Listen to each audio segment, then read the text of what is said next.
Ladies and gentlemen, drivers, gig workers, and everyone in between, welcome to This Week in Rideshare podcast. I'm your host, Jared Hoffa. It is Friday, December 13th, and this week, drivers form a union, GM kills its robotaxis, and Uber bites with insurance. Legal Rideshare breaks it down.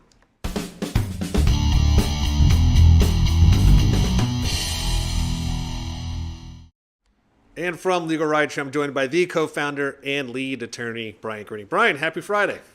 Happy Friday, Jared. It's good to be back. We took a couple weeks off during Thanksgiving, and Yeah, now here we are again. we are back here. Apparently, Chicago is Alaska this week. They say it's colder here than in Alaska. And I'll be honest, it feels it. I'm feeling it right now. I'm freezing. I was outside. I think the water in my eyes started to freeze. So I that sounds honestly bet about it right. did. Bet it did. So yeah, we have been off for a little bit. Happy to be back, and as always, there's always some juicy stories, and so we're gonna jump right into them here. Drivers in Massachusetts can officially form a union, and this is from WGBH, and they reported Rodriguez and thousands of other ride-hailing service drivers in Massachusetts have signed cards indicating their support to join a union. Less than 1 month after voters passed a ballot question that would make unionizing a possibility. Around 100 Uber and Lyft drivers chanted union songs and held up signs indicating their support for a future coalition known as the App Drivers Union at Wednesday's rally, an event supported by local organizers from the International Association of Machinists and Aerospace Workers and the Building Service Employees International Union. So, Brian, this is huge. This is maybe a first step in many. Yeah, this is very exciting. So drivers have been fighting for a long time to be recognized as, real employees and to be afforded the benefits of employees under state and federal law. By allowing this union to take place, it's a first step for drivers to collectively bargain for what they're entitled to. There are so many drivers who are routinely falling by the wayside, underpaid, overworked, and oftentimes in violation of the law. So why is a union so important? Because a collective voice, many drivers working together and forcing the companies to take into consideration their well-being, their pay, their benefits, and anything else that they should be collecting based on the work they're performing. Well, those unions are going to get that. And those unions are going to ensure that the drivers get what they're owed. So this is really great news. All that's going to happen here is that drivers are going to be better situated to pay their bills, to keep a roof over their head, to work in livable, safe conditions because they've got the union behind them. So I applaud what they're doing in Massachusetts, and I hope that similar measures in organizations pop up nationwide. Yeah, likewise. And a lot of the things that we cover all the time here, just like you said, the things like wrongful deactivations, not being paid fairly, all those things then really have a shield under being a union. I guess my big question is a chance that Uber or Lyft can try to fight this and try to create another proposition, or is this done and done? Well, I mean, certainly they can try to challenge it in court. They can try to change their business model yet again, change the rules. The fact remains that the drivers are independent contractors in almost every situation, unless that's specifically written into the state law that they are employees entitled to all the benefits of employment. Then Uber's going to have wiggle room, and Uber's going to have opportunities to try to evade whatever sorts of increase in payments, maybe block drivers from working on the platform if they organize in certain ways. But with the union, they have the support of not only their collective group, the other drivers, but also all of the resources that the union has at its disposal. That includes lawyers. That includes money to go to the state legislature and to lobby for better conditions. So yes, Uber and Lyft are going to fight and scrap for anything that they can to try to protect their business model, but the drivers are in a much better position now to collectively work for their best interests and to have that power behind them, which we've seen workers in other industries use to reshape industry, reshape business model, and ultimately prop themselves up and earn a livable, respectable wage with real protections. Right, and if as things progress, as always, we'll be on top of it if there is changes or pushback. But yeah, it's been this is obviously very new news, and so we haven't even. I think in the article it doesn't even say really response from Uber or Lyft yet. I'm assuming one will be coming, but yeah, you're right. This is great news all around, and hopefully it just goes through, and hopefully this is a waterfall effect that continues for other cities because the drivers need it. We're going to head to our second story here. General Motors scraps their Robotaxi program. This is from the Wall Street Journal. Oh, excuse me. They reported, quote, General Motors has scrapped its Cruise Robotaxi program, citing the time and costs needed to scale the business and rising competition from other autonomous driving competitors. GM on Tuesday said it plans to realign its autonomous driving strategy and give priority to development of advanced driver assistance systems. The automaker said it would pursue a path for fully autonomous personal vehicles and build on the progress of its Super Cruise hands-off, eyes-on driving feature. Now, what's interesting in this article, in the one that I'm covering here from Wall Street Journal, I saw another article where this came just one day after a recent Cruise accident. And I feel like that timing was not coincidental. I don't know if you saw that as well. Yeah, no, I did see that, and it's hard to say whether those two things are coincidence or not. But I can tell you that what we're seeing is some of these autonomous vehicles, these robotaxi programs, are getting ready to take off and are opening up in cities nationwide. We're seeing in California, there's several companies that are putting these vehicles on the road in Arizona. Nationwide, it's starting to pop up. But as these early investors and early adopters are moving forward, we're seeing people that kind of came later into the game drop out because this is really difficult technology and it takes a lot of time to get right. It takes a lot of testing. And I don't think that Chevy was one of the, or I'm sorry, General Motors was one of the original groups that was involved in this. So I think they're starting late. They're seeing the writings on the wall where certain companies are starting to grab this market share, are further along, and it's really just not worth the investment of trying to catch up. So I think the players in this space that we're used to, the ones that are starting to really operate in the rideshare space, are starting to take over various markets. They're the ones to pay attention to, and everybody who started late, well, you're going to burn a lot of money trying to catch up, and big companies are going to have to decide if that's worth it. Yeah, I mean, I honestly think, and this is just a prediction, we've seen this with other technology in the past, most notoriously personal computers. I can imagine a point where we're seeing, like you say, we're seeing the shake off or the shedding of the companies who are too late or too far behind and aren't really no better way to say than reinvent the wheel. A lot of Waymo and some of these other companies are way far ahead. They're already on the roads.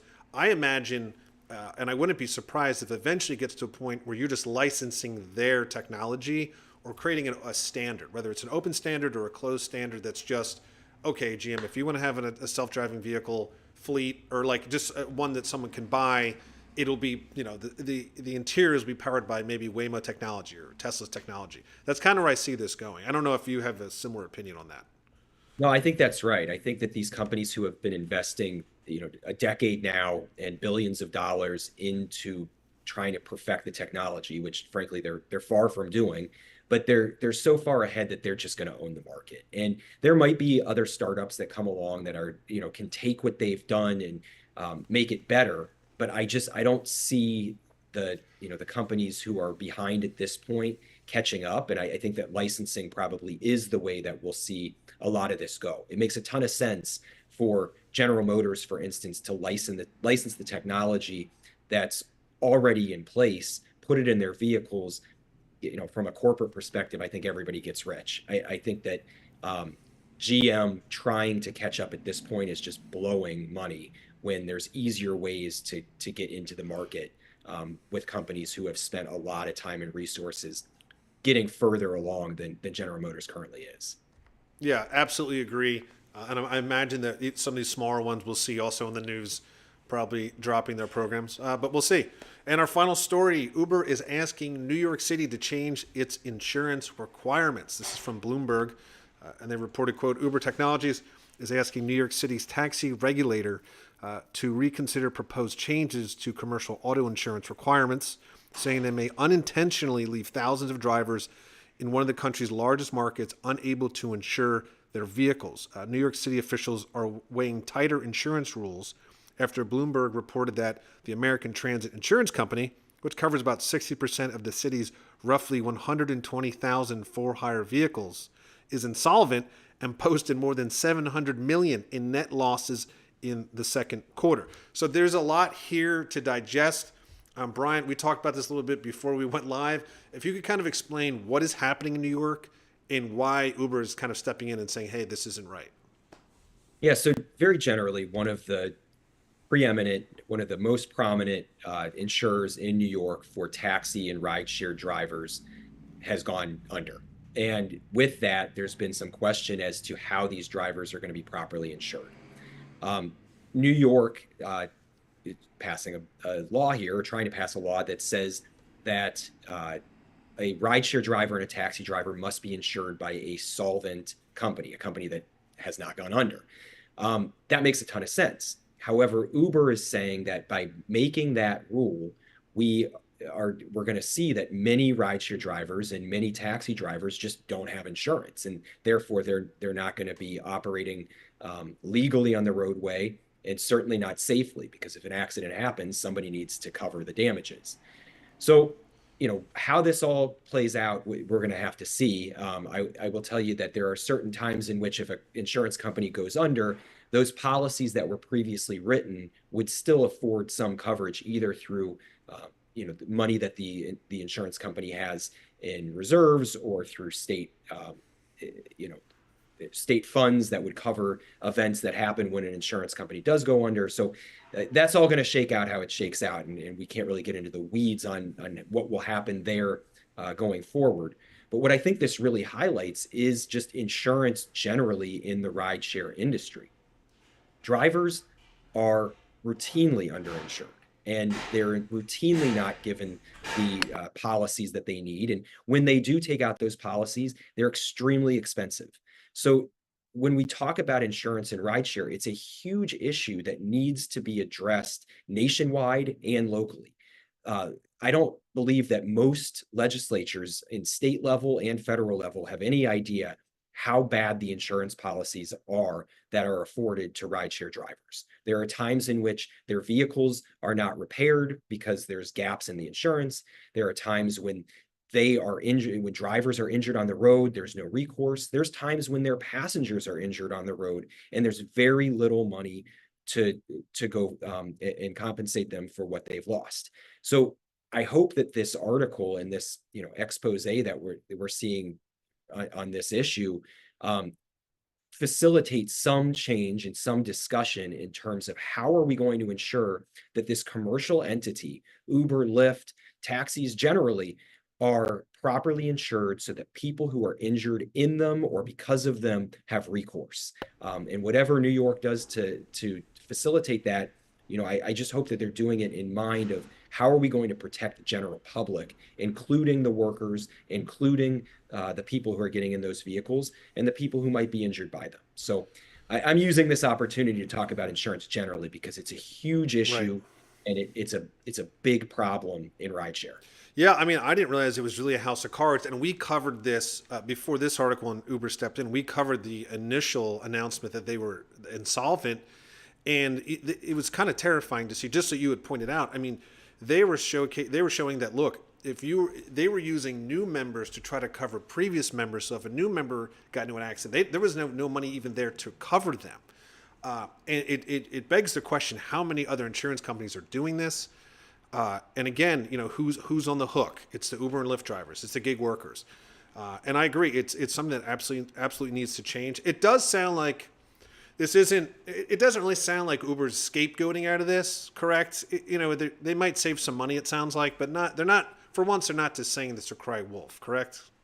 Right. There's a big issue here that needs to be addressed. And I think Uber is calling that out and saying we need to make sure that the drivers on our platforms are properly insured.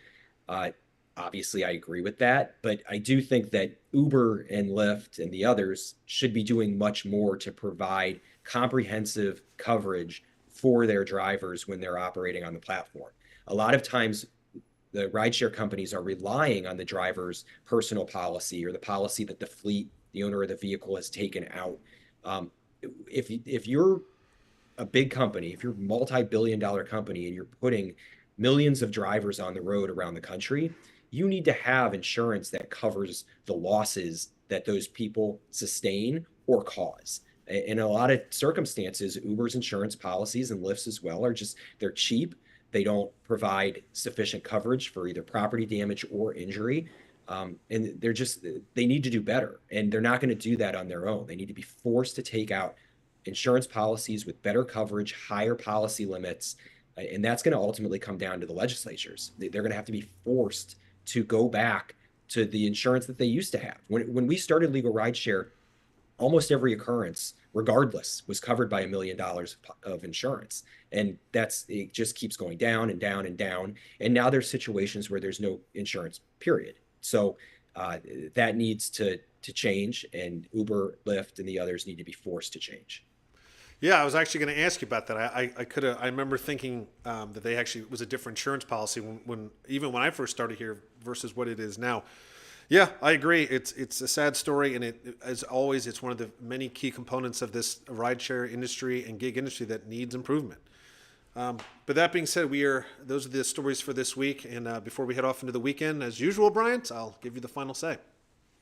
Yeah, just always remind everybody that if you find yourself injured in an Uber, Lyft, or other gig-related activity, Legal Rideshare is available for free consultations. We'd be happy to explain your rights and what you're entitled to.